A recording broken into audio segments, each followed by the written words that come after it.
हज़रात, आप अपने फैमिली घरेलू ज़िंदगी में बहुत ज़्यादा दिलचस्पी ले रहे हैं और 27 जून के बाद ज़्यादा दिलचस्पी लेंगे। 28 जून जो है आपका जो रोमानवी पार्टनर है वो कोई कदम उठाने वाला है। आप अपने रोमानी मामला पर नज़र रखें, कोई ऐसा कदम ना उठाए जिसमें आप कंप्रोमाइज़ हो जाएं या आपकी पोजीशन ख़राब हो जाए। ठीक। तो उस पर ज़रा नज़र रखिए और अपने रोमानवी साथी से रब्ता रखें। और दूसरा ये है कि अपने रोमानवी साथी पर रब्ता ज़रूर रखें लेकिन दबाव ना डालें।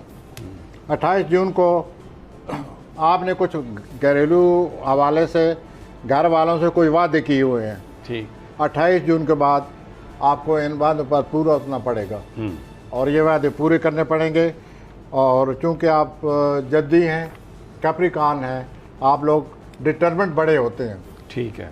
अल्लाह करे आप ये वादे पूरे करें और हफ्ता के आखिर में जो आखिरी 2-3 दिन है अच्छा वक्त गुजरता नज़र आ रहा है। किसी दबाव से आप बाहर निकलने वाले हैं। क्या